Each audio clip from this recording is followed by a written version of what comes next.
For a year already, representatives of 193 countries that are members of the United Nations have been discussing these topics at the UN assemblies. They mainly discuss the consequences of the war. About 40% of Ukrainian citizens are in need of humanitarian assistance, and this is more than 17.5 million people. More than 7,000 civilians were killed. And these are only the figures confirmed by the UN. In fact, they are much higher. Almost 8 million Ukrainians were forced to seek shelter in other countries. Over 5 million became internally displaced persons within the country. And on the eve, therefore, of this horrific one-year milestone, which comes on top of the previous 8 years of conflict, we have a lot to do.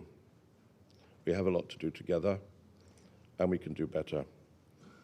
So I end, Madam President, by calling on us all to stay in solidarity with the people of Ukraine. Since February 2022, the General Assembly has become the most important body of the UN that supports Ukraine, because the work of the Security Council, which should take measures to preserve international peace and security, is paralyzed due to Russia's constant use of the right of veto. The position of the permanent representatives of most countries is clear. Only the one who started it can stop the war. This is in the hands of one person, President Putin alone.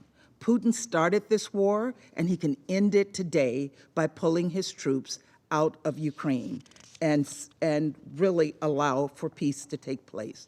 For Ukraine, this is a matter of survival. The UN General Assembly is to vote on the draft of a new resolution on Ukraine on the eve of the anniversary of the start of Russia's full-scale war against Ukraine. The proposed resolution repeats the General Assembly's previous demand for Russia to immediately and completely withdraw all troops from Ukraine's internationally recognized borders. It emphasizes that no territory obtained by force will be considered legal. As we approach the date marking a year since Russia launched its full-fledged war and plunged the center of the European continent into violence, bloodshed, and devastation, the needs and suffering of people on the ground should be our primary focus.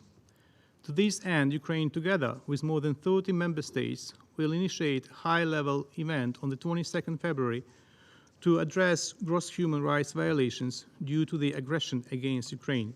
The proposed resolution is less detailed than the 10-point peace plan that Ukrainian President Volodymyr Zelensky announced at the November G20 summit. According to UN diplomats, this was a conscious decision by Ukraine and its supporters to try to gain maximum support when the resolution is put to a vote. The Russian invasion of Ukraine is inflicting untold suffering on the Ukrainian people, with profound global implications. I fear the world is not sleepwalking into avoid a war, but doing so with eyes wide open. We need peace, in line with the United Nations Charter and international law. Antonio Guterres, Secretary General of the United Nations, on Twitter. The emergency session of the General Assembly for Ukraine will begin on the afternoon of February the 22nd. Voting for the draft resolution is expected on the evening of February the 23rd. On the anniversary of Russia's full-scale invasion, President of Ukraine Volodymyr Zelensky plans to personally visit the UN General Assembly and speak at it, if the situation in Ukraine allows it. Reported by Diana Kolesnik, Natalia Husak, Volodymyr Shtanhelov, UATV News.